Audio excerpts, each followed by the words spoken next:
So we are recording this. Please keep your microphone on mute.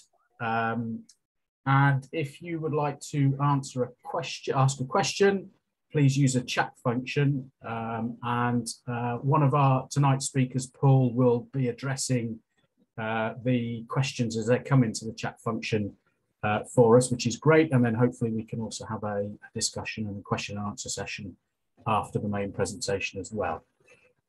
So just a reminder, this webinar is part of the Woodland Management Focus Area pilot project that we're running. Myself, my colleague Martin Glynn and others. This project is funded by the Forestry Commission.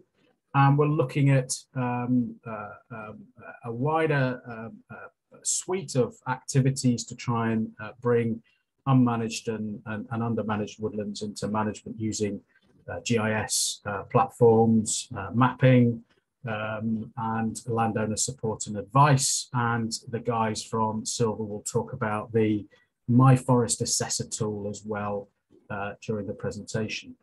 So I'd like to introduce tonight's speakers, Paul and George from the Silver Foundation. Paul is a director at the Silver Foundation and a chartered forester. Like I say, Paul is going to be answering the questions as they come in on the chat function for us. And George, Paul's colleague, is the manager of the myForest platform, and George is going to be presenting on the platform itself. So I will hand over to George and Paul. I think, George, you're going to share your screen with us now. Yeah, and perhaps you would like to introduce what you're going to talk about. But over to you guys. Perfect. Cheers, Will. Right. Can you see that all right? Yes, we can. Thanks, George. Yeah, I'll go on mute now. Brilliant. So yeah, good evening, everyone. Thank you for taking the time to join us. What I'm hoping to do today is just give you a bit of background about Silver and then get straight into the myForest platform. This is kind of capping off the sessions that Will and Martin and the rest of the team have put together, bringing that whole series of really interesting webinars that's hopefully helped you develop some ideas of what you want to do with your woodland, how you can manage it. And so the myForest aspect of that is taking those ideas and kind of pulling them all together into that final management plan that you then send off to the Forestry Commission and applying for your felling licenses and everything that you need to do from that regulatory point of view.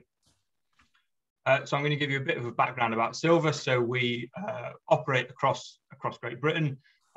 We have I checked it 2 days ago. We have 152,000 hectares of woodlands mapped across the UK. So this is woodland owners like yourselves, woodland agents who've mapped their property and managed their woodland using our software. Our base is in south of Oxfordshire. So we've got Paul will probably correct me, I never get the area right, but we've got a small site where we operate out of. Within that, as a charity, some of our other objectives, we have a wood school and create a kind of lab for local businesses, looking at that whole kind of wood chain. So I'm dealing with the forestry aspect of it, but it carries on through into the Silver site of how people can use that homegrown timber and actually produce really nice final products that lock up carbon, create jobs and opportunities in local industries and all of that good stuff. So I'm going to cover very quickly the why and the how, but just to kind of give you that overview of why we've got into developing the myForest software, how our strategy is helping to deliver that, and then what actually what the outputs of those efforts actually are. So you've probably come across all of this. It might be the reason why you're interested in managing your woodland now, but there's a huge decline in biodiversity across the whole of the UK, across Europe, really. Different species are declining, and there's indicators on the bottom left of the screen here that indicate that. So there's butterflies decreasing and woodland bird populations, and they're indicators that knock-on effect of reductions in biodiversity and the benefits of management of woodlands could do to actually offset those reductions in biodiversity over time. There's a lot of woodlands that aren't managed at all, and of that group, quite a lot don't meet what's called the UK forestry standard. So all of the myForest software aims to reach that gold standard of meeting the UK forestry standard. I'm sure Will and Martin will have touched on that throughout the series. But the idea is that there's an independent panel on forestry, and they're really pushing to increase that UKFS adoption, and we're looking at how we can help that through the myForest platform. And then other reasons, such as the UK is the second biggest importer of timber in the world, and with a forest cover of varying between 13% the UK, and then it breaks down into various subsets of that, with Scotland having 19%, but England being 13% forest cover. So trying to improve that, increase that. So we've been working on a test and trial for woodland creation, but that woodland management is a real solid aspect to try and improve the amount of homegrown timber that we're able to deliver as a group of woodland owners and woodland agents, and all of the benefits that would bring. Moving into the how. So as I said, we have a site in South Oxfordshire, but operating across the whole of Great Britain. So we're looking to innovate, collaborate, train and advocate. So tonight is part of that kind of brilliant part of this project. We've been innovating a new tool, then collaborating with Will and Martin and the rest of the team to deliver training like we're doing tonight. So hopefully you actually get something out of this, and the use of all of this collective knowledge that we've been building over the last 10 years is helpful in some way too. So the actual what? So myForest is a platform that's been developed over the last 10 years. The main tool within that is what we're going to be discussing tonight. So the Woodland Manager tool.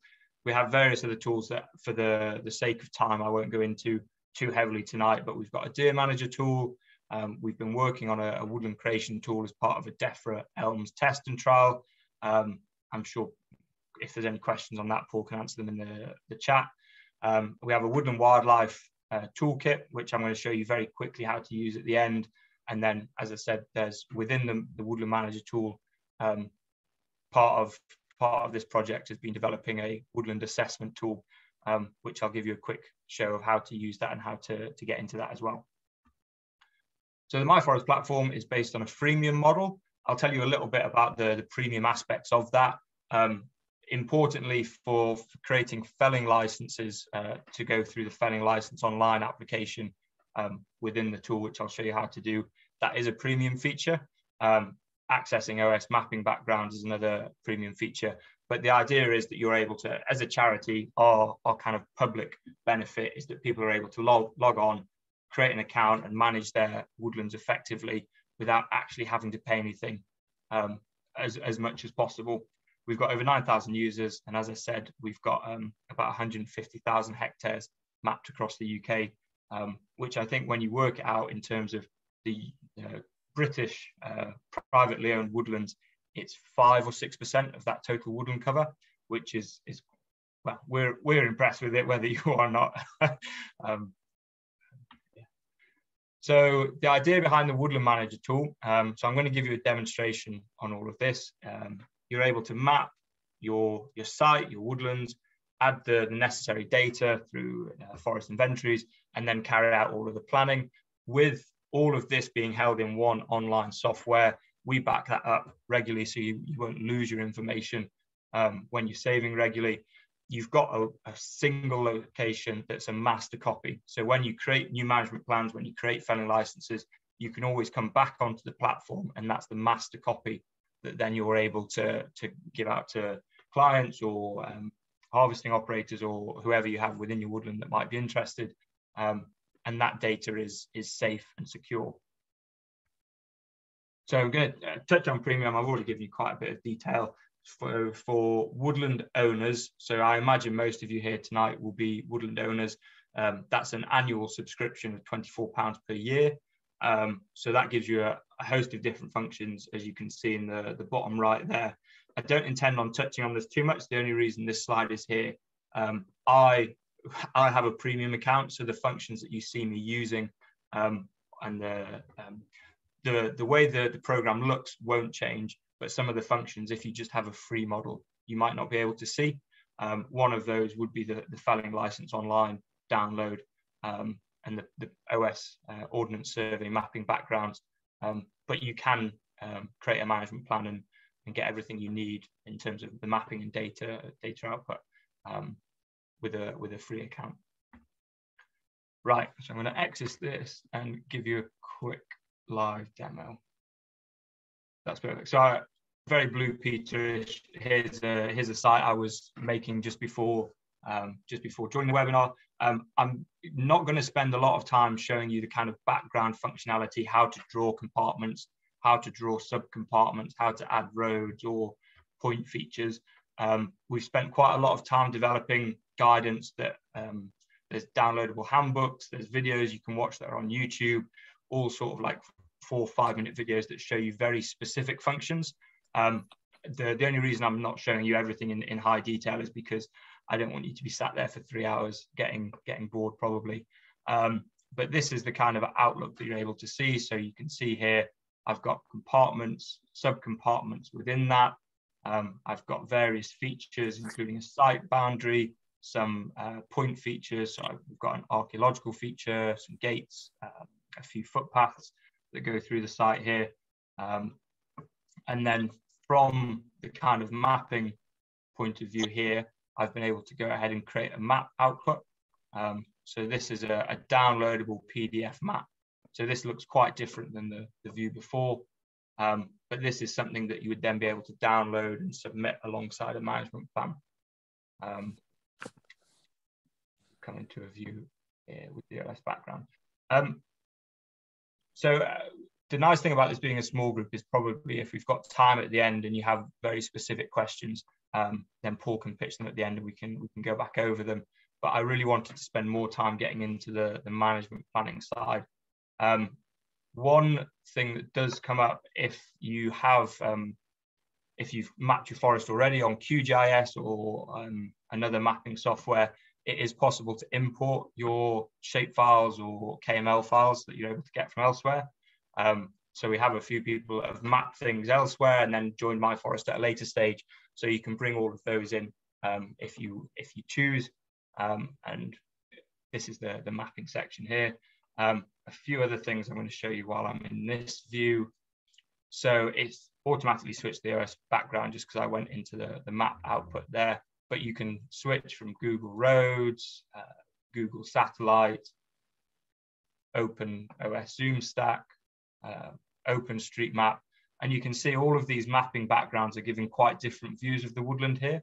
If I was to go into Google Satellite with roads, you'll see that this is actually a new woodland that was planted in 2015. But if you go onto OS Roads, because of the change in land use, it's actually listed as a forest here. The boundaries on some of these may change. If you're using satellite imagery, the boundaries might change, but I won't go into too much detail there. We've also, we're adding more of these as we speak. I'm just going to change that back to Google Satellite. So we've got some data layers here. So this allows you to check some site constraints and opportunities quite quickly. We are adding more to this. So there's a whole list of English specific data layers that we're looking at adding. I have to zoom out far enough so we can actually see some. So by ticking this data layer on and off, that's a registered ancient woodland.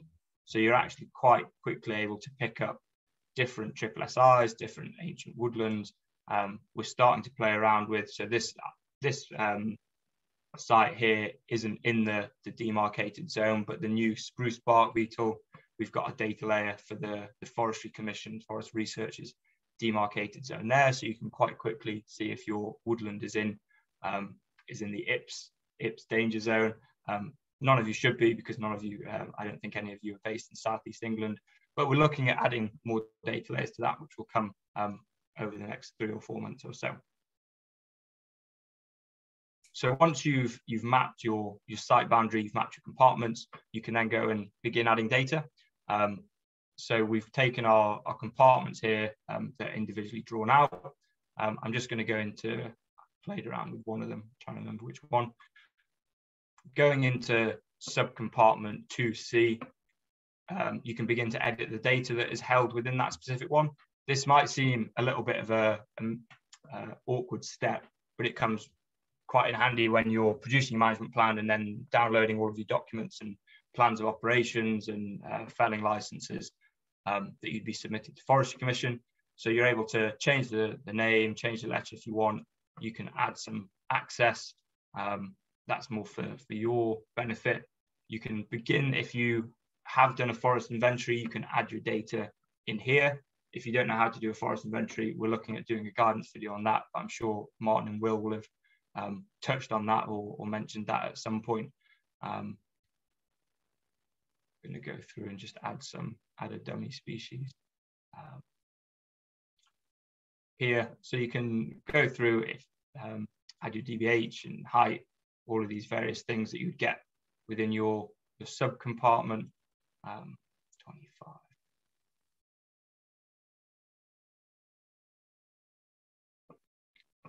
And you would do this for each of your sub-compartments when you're building up your woodland inventory. We can go into the stocking here. None of this actually exists. This is made up data in case anything seems out of place. So you can add your stocking density per hectare. You can add your volume here. So you can begin to get a very nice overview. And when we come to this planning tab here, a lot of this data will begin to create a lot more sense. You can add individual designations. So there's no designations for this site, but we can say that there's a SSI, plant and agent woodland site. I'm going to come back to the felling in a second, just because that's probably of interest to you all. Going into a work program. So this is something when you're developing your plan of operations as part of a woodland management plan. Again, I don't know how much detail you want me to go into on creating the actual management plan, rather than the kind of steps that might be involved in that puzzle that you're putting together. There's lots of help and guidance out there, and if that's something that you're particularly interested in, we can come to it at the end. Within the work program, we can begin adding some different operations in here. We can select a starting year for our management plan, and then the year based on that first year, that starting year that we want to do different activities. I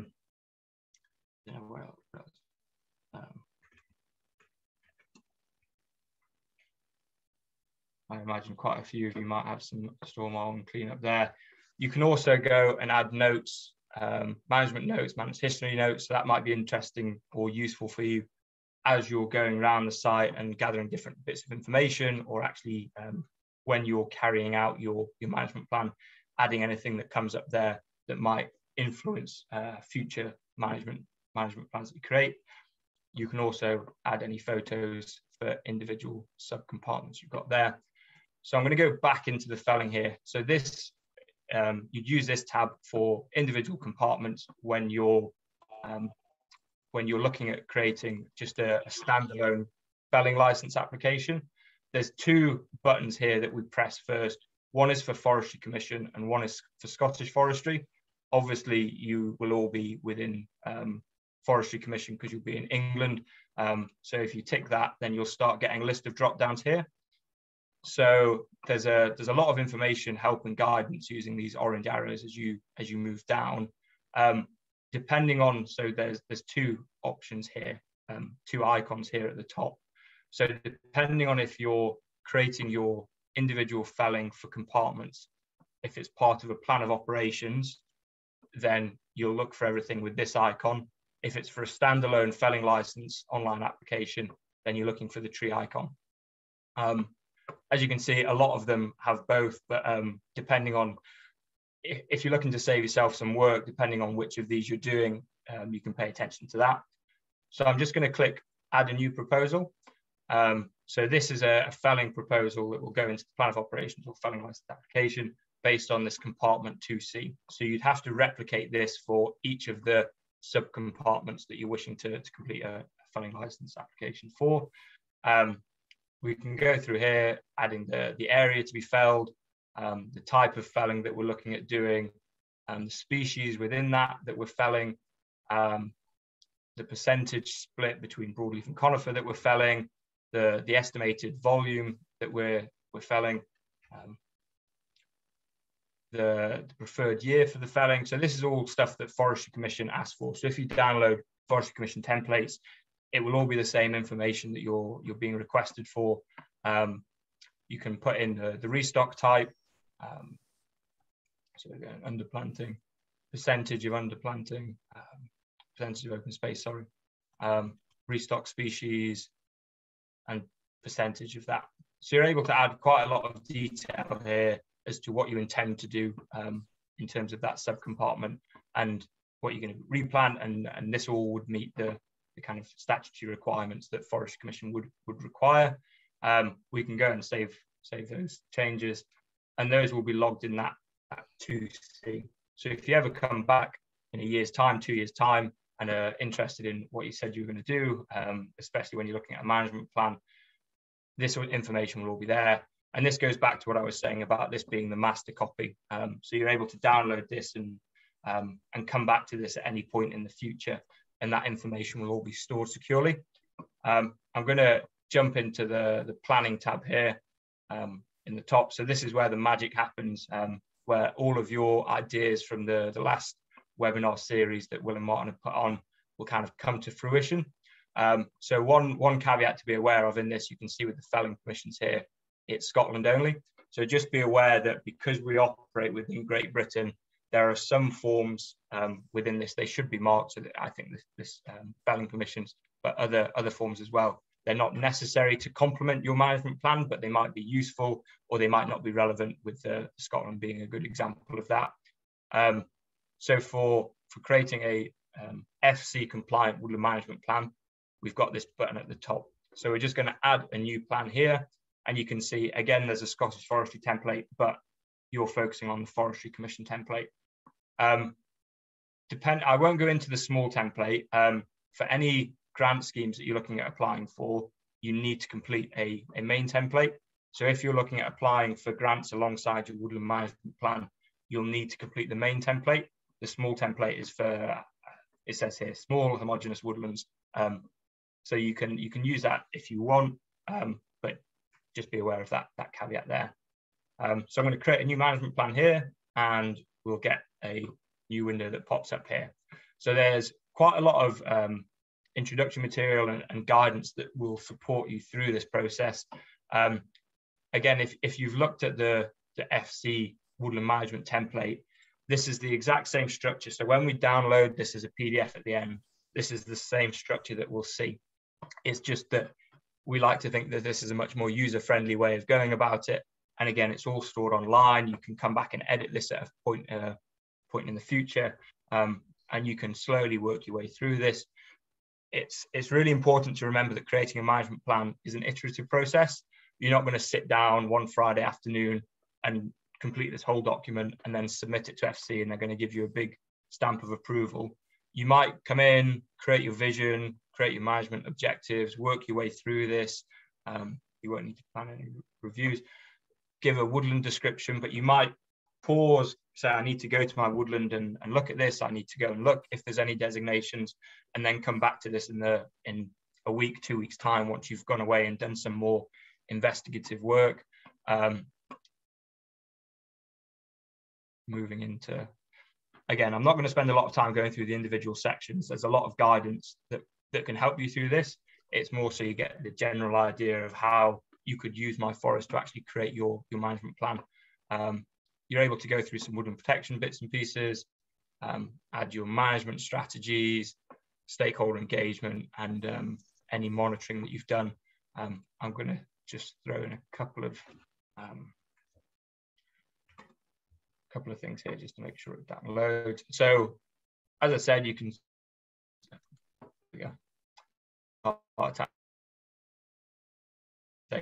So you can save changes as you're going along. It's advised that when you're moving between sections, you are saving.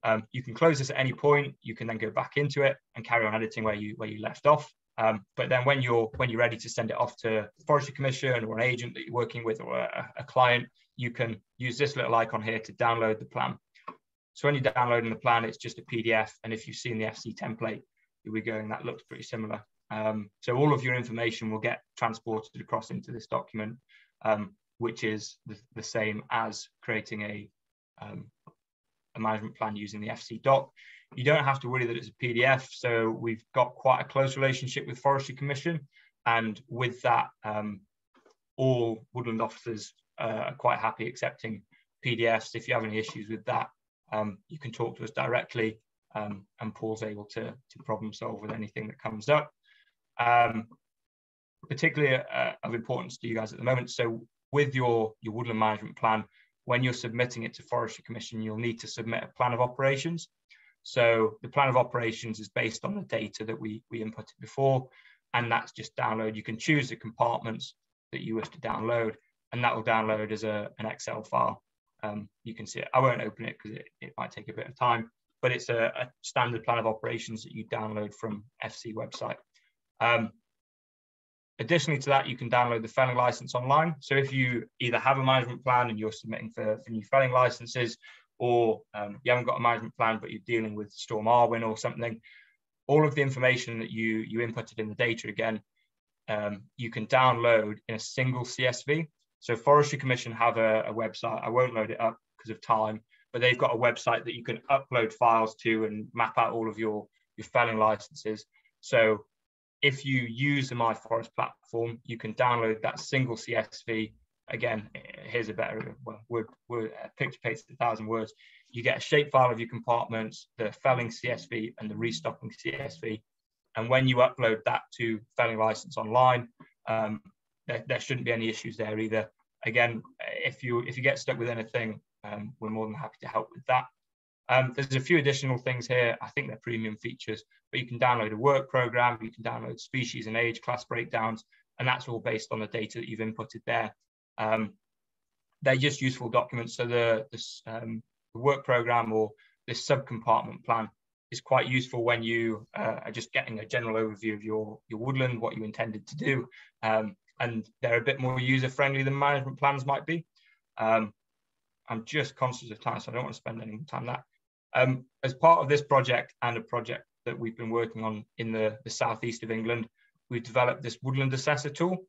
So if you've been working your way through a management plan, there's a few barriers that you're not quite sure of, then this Woodland Assessor tool is a way to assess where you're up to with your management at present. So you can create an assessment here. You get various pop-ups asking you that simple yes, no questions. But importantly within this, if I go into the biodiversity, there's 30 multiple choice questions, but each of them have quite detailed help and guidance within them. These are all external links to videos that we've done, links to PDFs that we found that are useful. So this can be a really useful source of information for actually seeing where your management plan is, seeing where its weaknesses are, seeing what you want to do and how you can manage your woodland to meet your objectives, which is obviously really important. If you're not getting enjoyment out of it, then it's probably not as worthwhile an endeavour. I'm going to leave the woodland manager there. If there's any questions, we can come back to it. And after, I'm conscious that I've got probably 5 minutes to wrap everything up pretty quickly.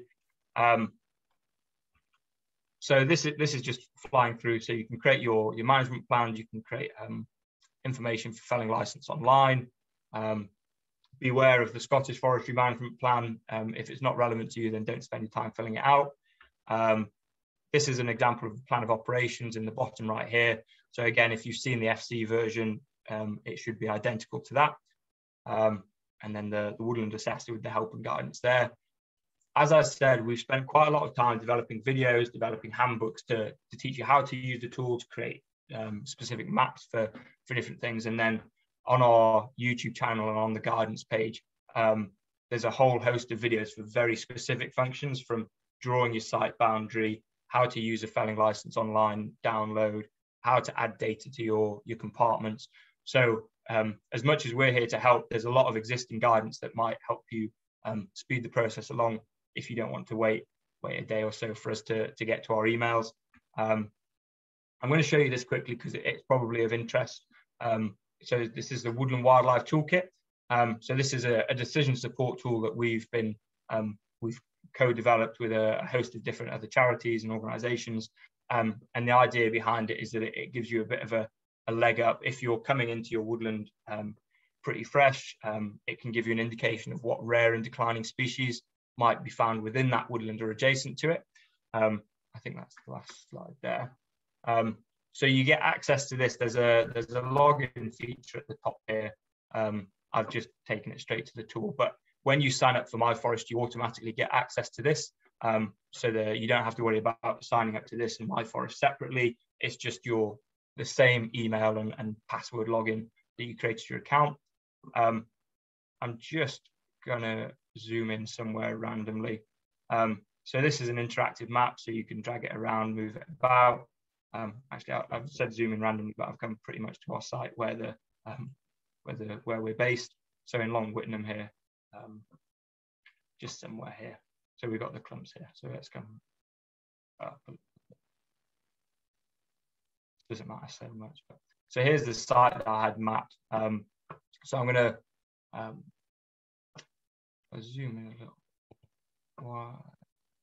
So I want to look at any woodland type within that and search by clicking on the map. So I can quite simply just click on the center of the map, and a list of all of the rare and declining species found within or adjacent to that woodland have then come up. What I find really useful when doing a management plan, if you download this management summary for species relevant to your woodland, that's just going to be a PDF. If I open that up, there's a list of all of the rare and declining species within your woodland, but then the best kind of management actions you can take to protect and look after or enhance the habitat for those species. And I just think that's such a powerful tool to be able to think, I want to manage my woodland for biodiversity. Here's a pretty neat way of seeing all of the rare and declining species and how I can best manage it to make it as good for them as possible. I've already sent the slides to Will and Martin to share with you afterwards, but on this end slide, there's a list of all of the myForest tool, Wildlife Toolkit. There's our wood school, so on our site in South Oxford, if you're interested, and then the silver site. Hopefully I appreciate that that's been a very rapid run through, and there's a lot of information to probably absorb and digest. You're more than welcome to contact me or Paul afterwards. Check out the guidance that we've made. If you have any questions with that, then feel free to email us. But hopefully that's been a pretty nice way to wrap up everything that you've learned and see how you can actually begin creating your management plan and putting it into action. Yeah, thank you very much. Thank you, George. That was excellent. Thanks very much indeed. Yeah, there's obviously a lot to the platform, and before we admitted the participants, I made the comment to you and Paul that I hadn't seen this presentation before, and I can see how far the tool has developed since I last used it. So wow, yeah, there's a lot going on there, definitely. I have a selfish question, if I may. It's about the Wildlife Toolkit, which is incredibly impressive. I mean, how and where did you get all that data from to build that? I'm going to field that to Paul because it was before my time. I did have a feeling that was coming, George. Yeah. So, well, this came out of it was a collaboration between the Forestry Commission, RSPB, Woodland Trust, Plant Life, Butterfly Conservation, and a few others in the southwest of England, and they wanted to get wildlife information about woodlands into owners' hands in a straightforward way. So they started pulling together that information, and then came to us because we developed myForest to ask if we could build a tool that would allow it to pull it together. So, George, if you go back onto the live site, and you could go on the About page of that Wildlife Toolkit, down at the bottom it tells you all the data sources. So, so we relied on all those environmental organizations to pull together the data, and they keep it up to date and feed in new data as they get it. So I mean, you shouldn't take it as writ that everything is, that you see is in your woodland. It's about what the data sets are telling you are in and around your woodland, and importantly, how you could manage your woodland to to aid those sort of rare and declining species and to encourage them. That's a fantastic tool. It's excellent. Yeah. So I'm going to open it up to questions more widely amongst our participants. If anybody has a question, would you like to raise your hand or unmute yourself? Oh, we're all wowed by the technology. George. Yeah. Can I just make a one point of clarification? So the plan of operations that George was talking about. So there's two ways of generating a felon license in England. When you submit a management plan to the Forestry Commission, you would also submit this plan of operations, and that provides you with 10 years worth of felon licenses. It's a very efficient way of generating felon licenses, and means you don't have to go back and forth to the Forestry Commission. So I'd encourage those of you who are thinking about management plans to do that, because it is a really efficient way to generate those felon licenses. And then felon license online is used for generating those individual felon license as and when you need it. So that's the way that those two things work. Great, thanks, Paul. We've got a raised hand from Mark. Mark, if you want to unmute yourself and ask your question. Yeah, it's. I just wanted to say hi, George. Anyway, thanks for your help earlier. I signed up for the premium account, and it was our first go with it. We had to get a woodland creation project thing together for Gateshead for part of the North East Community Forest, and we just got through the EIA without any issues at all. And one of the best things was that we could print out the maps to A1, and then we could use it for community consultation with all the colours and everything else straight off the myForest. So that was really useful for us. And we've got all the percentage species for high wood and woodland edge, and we're also doing fruit and berry edge as well. So all the data's there, and I can just keep going back pulling it in. So I'm looking forward to the next stage. It's big chunks to go, but I'm looking forward to some of the woodland management stuff now as well. But the woodland creation stuff really helped us and got us straight through EIA without any questions back from the FC at all. Great to hear you had a positive experience, Mark. Yeah, I've had a go at the Woodland Creator tool as well. It is also pretty impressive. Yeah, thank you, Mark. That's George. I just want, as Mark's talking about maps, and you didn't actually download a map. I wonder if you could just show people how that works and looks. I think that's an important thing.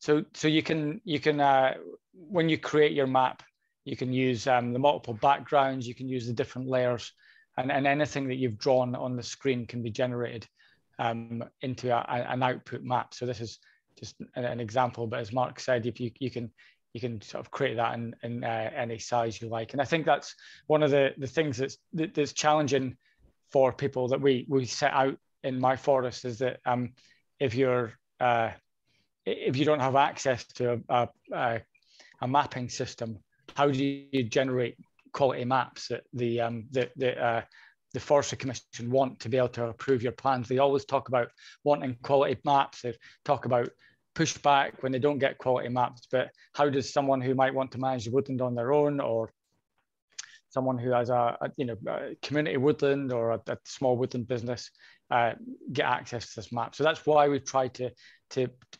myForest pulls that stuff together, and we hope a relatively intuitive way. Yeah, just for a point of clarification, because it happened when I clicked this download button. So this fee that you see will have popped up before I confirmed and downloaded the map. That's because I've used an OS backdrop. So we are looking at making that. We're looking at our licenses with that. If I was to go in and change the backdrop here, you can see that cost there. If I was to change the backdrop to Google Satellite or zoom out a little bit, if I go and download that map, it's free to download. I don't want you getting spooked to say, well, it's a free program, but it's 20 quid for each map you download. You can download as many maps as you want for free. It's just that our licensing agreement with OS means that we just pass on costs when they occur to us. We don't make a profit off anything.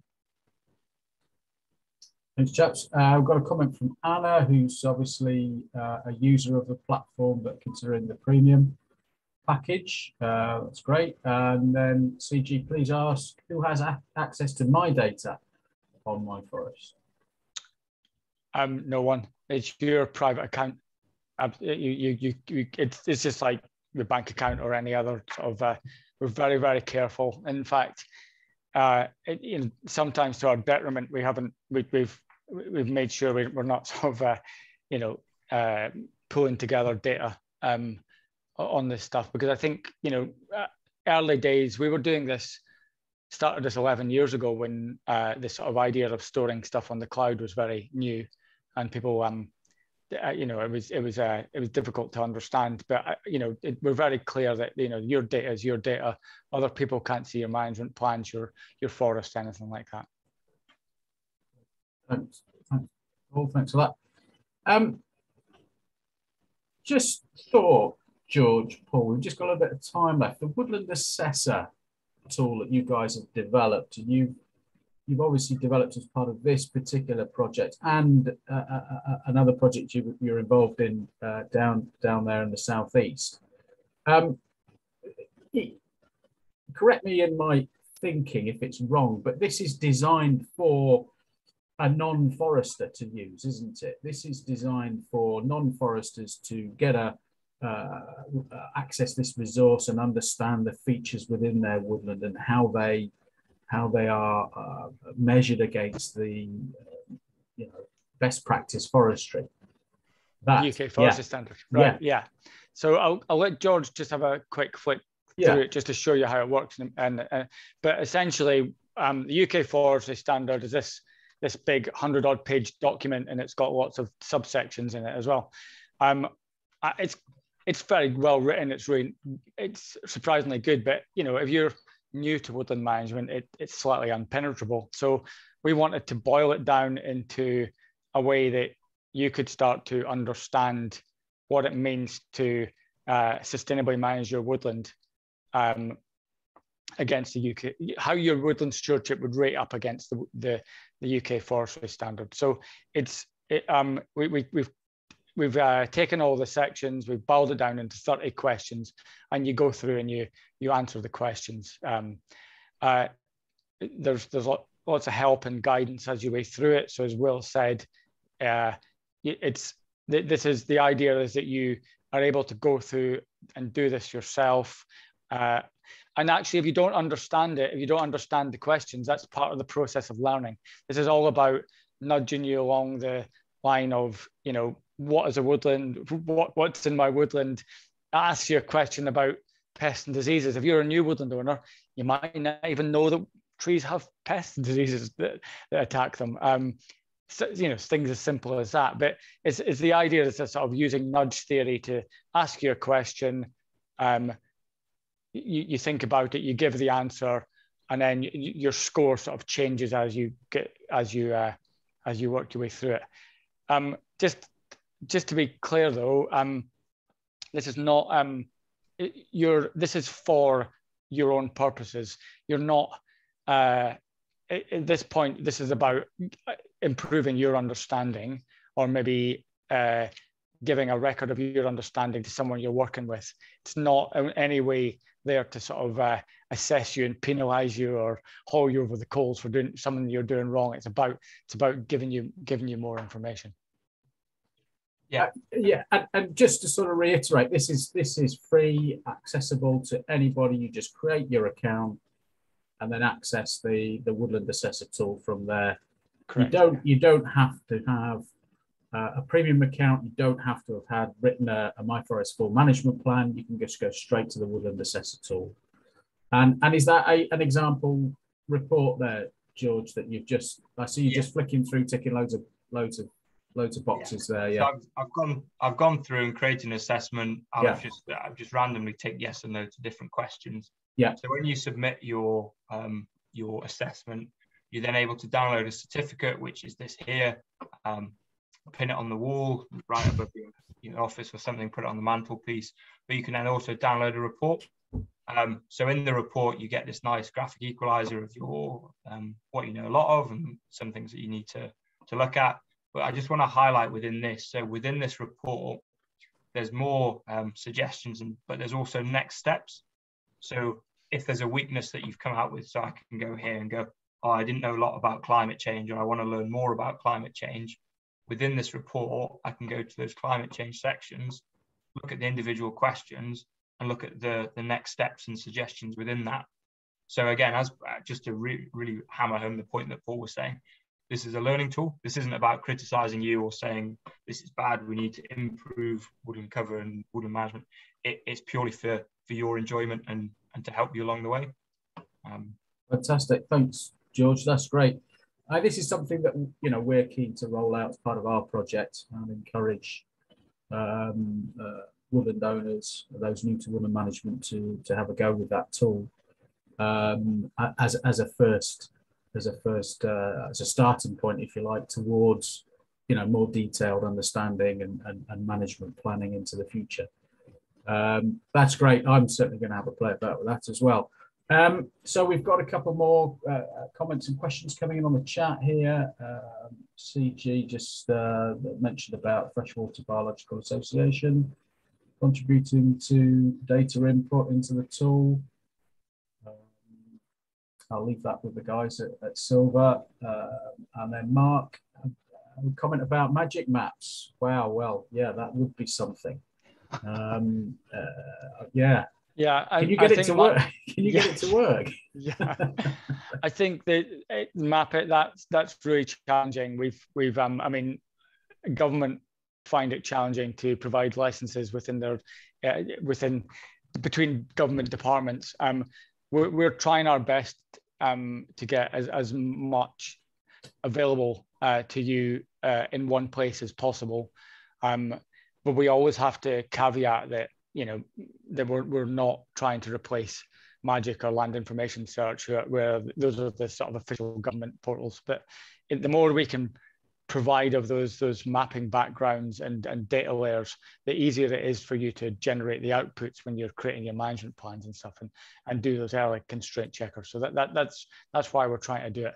And maybe eventually government will do something smart and make all that stuff available through.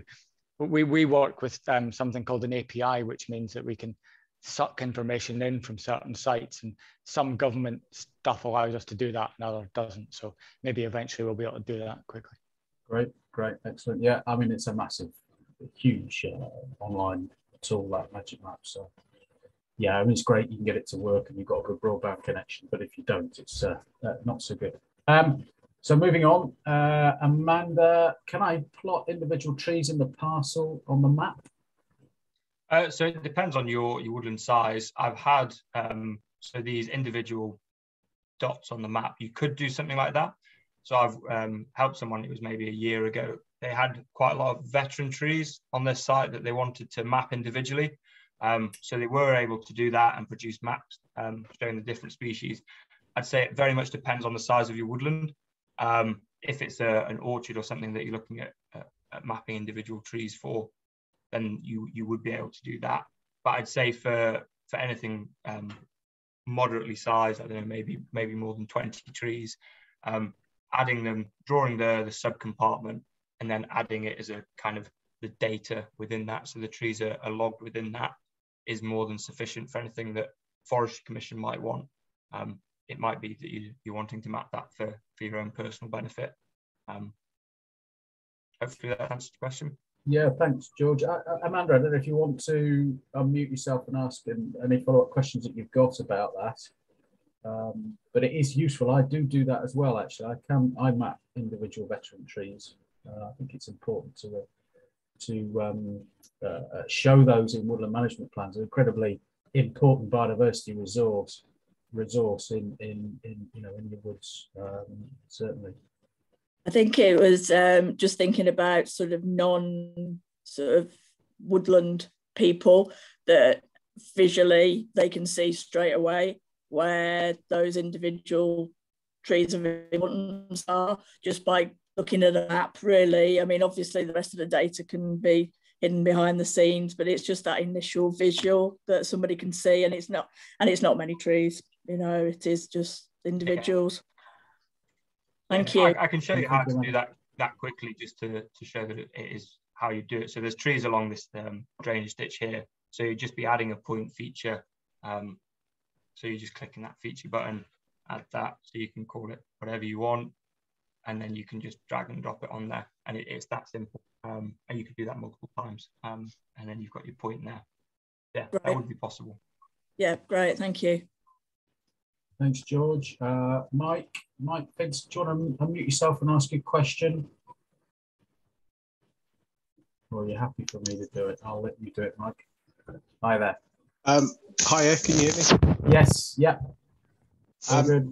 Yes, so I just had a quick question, whether there was much or any specific guidance in the toolkit for newly planted woodlands, because I own and manage 2 hectares of native broadleaves, but they were only planted in 2018, so it's still very small, and my priorities will be very different to those of established woodlands. So I just wondered what guidance there would be there for that. Yeah, thanks, Mike. It doesn't really provide guidance for woodland creation at the moment. It's something that the partners are looking into. I know Woodland Trust and RSPB are very keen to add that information. So sort of flip it. It's currently based on existing woodland and the woodland species that are in and around existing woodland. And we need to flip that information because there's so much woodland creation, and give people information about how they could best attract that wildlife that might be around them, what they can do to best attract that. So yeah, it doesn't do that at the moment, I'm afraid, but hopefully coming relatively soon. Okay, perfect. Thank you very much. Thanks for that, Mike. Tony M, if you would like to unmute yourself and ask a question, or if you prefer us to skip for you. Might not working. Okay, Tony, thanks for that. Okay, so if you have a small 5 hectare or less woodland and want a thinning license, is it best to ignore the small woodland template and go straight to the full one? My view, and Will, you can put this in as well, but my view is that I would always go with the main woodland template. So when these new templates were created, there was a push to make them as small as possible, which is when they got to the task of doing that, they found it was really difficult. So they had to create 2. All that the small one does is take all of the, George, if you can just go to the main template. The main one, please. Yeah.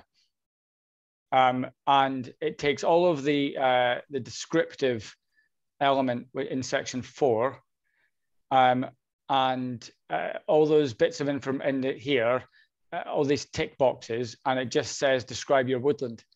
Now that's fine in some ways, but actually I think in any woodland, just running through these is a really good nudge. It feels like a lot, but on the whole, you won't have, you'll have like 10% of these things to actually go, and actually being asked that information, asked that question prompts you to think about it, think it through. So I would personally always use the large woodland template or the main one, because it just gives you those nudges that the small one doesn't. Yeah, I'd agree with that, Paul, definitely. It does make you go through that thought process and checks and looking at the constraints, etc. Yeah. Okay, hopefully that's answered your question, Tony. Thanks for that. Anybody got any further questions for George or Paul? I'm just going to put the contact page link in the chat. You feel free to email us directly as well, obviously. But if you use that contact page, then it comes through to we've got a help support system, so it doesn't get lost in our emails. It actually sits in a system where we will get back to you and assign it to the right person. So yeah, if you want to contact us, best contact through that page, please. Thank you, Paul. That's yeah, great. me and George are happy to speak to people individually when we can, and take them through things that they maybe don't understand and need a bit of extra effort with. But it's only us two.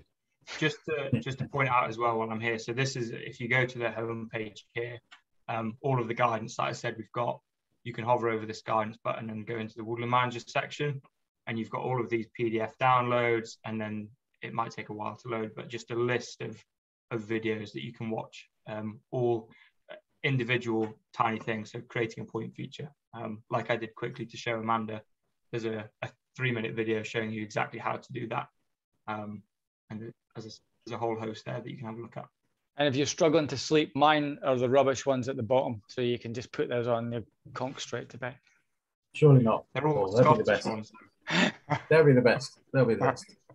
Guys, thank you so much for that. That's been fascinating. Like I say, I've been using myForest for a while, and there's certainly some features there that are new to me that I'll certainly be following up on as well. But thank you so much for the presentation and answering the questions. It was excellent. Martin and I just got a few follow-up words, I think, on this particular session. Whilst we've still got you here, we are going to make the full suite of presentations available. We're going to share those with you, so you'll get a follow-up email with a link on how to access all the PDFs of the presentations. And we'll also be writing to you to invite you to participate further in the project, in particular follow-up advice, information and guidance, particularly for your own woodlands or areas of woodland that you are involved in the management of, whether that's specific, bespoke, tailored one-to-one advice, or going through the Woodland Assessor tool that George and Paul presented to us. So hopefully we won't fill your inboxes too much, but that information will come through in the next week or so to you. But feel free to drop myself or Martin a message at any time, email, phone call, if you've got any follow-up questions or queries to this series of webinars. But thank you very much, everyone, for joining us over the last few weeks. We hope you found it of use and taken away something, and hopefully put that into practice as well. But if there's no other questions or follow-up, then thanks everyone for joining us tonight. Thank you.